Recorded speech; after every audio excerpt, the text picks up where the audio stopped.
আরে শোনেন শোনেন দেশবাসী, শোনেন দিয়া মন, চট্টগ্রামের র‍্যাব 7-এর পলাশের ঘটয়ন। মার বউয়ের স্বর্ণের লোভে গেল যে জীবন বন্ধু হে। বউটা ছিল খুব সুন্দরী পলাশ সাহার ঘরে, মায়ের প্রতি ভালোবাসা ছিল তরে তরে। দুইজনকে এক করতে পারেনি এই না ভুবনে বন্ধু হে।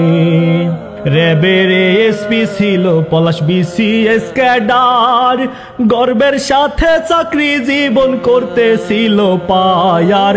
হঠাৎ করে কালনাগিনীর সাথে হলো সংসার বন্ধু হে। বউয়ের ছিল একটা দাবি, মাকে রাখবে না। পলাশের মাকে বউয়ের সহ্য হয় না, এই নিয়ে ঝামেলা করতো পলাশের বউয়ে বন্ধু হে। তারা থাকবে শহরেতে, মাকে রাখবে গ্রামে। মায়ের সাথে থাকলে বউ থাকবে না সংসারে, এই নিয়ে ঝামেলা করে বউ প্রতিদিনই বন্ধু হে। পলাশ সাহার একটাই কথা, রাখবে মাকে সাথে। মার বউকে নিয়ে আসে যে থাকবে বাসাতে, এই কথা শুনিয়া বউ রাজি হয় না তাতে বন্ধু হে। হঠাৎ একদিন এই নিয়া বউ মারে শাশুড়ি রে, এই শুনিয়া পলাশ সাহার অন্তর ভাঙ্গা পড়ে।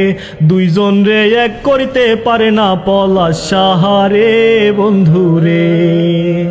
হাজার কষ্ট বুকে নিয়ে একটি চিঠি লিখে, নিজের হাতেই দিল জীবন সবাইকে রেখে। মার বউকে ভালো রেখে নিল যে বিদায় বন্ধু হে। এই ঘটনায় কাউকে সে করে নাই দোষী, স্বর্ণের ভাগ বউকে দিয়ে মাকে রাখলো খুশি। দুই ভাইয়ের উপরে দিল মায়ের দায়িত্ব বন্ধু হে। ইতিহাসে এই ঘটনা ঘটবে আরো কত, মার বউয়ের মিল না থাকায় পোলার জীবন ক্ষত। এই ঘটনা আর না যেন ঘটে বাংলাদেশে বন্ধু রে।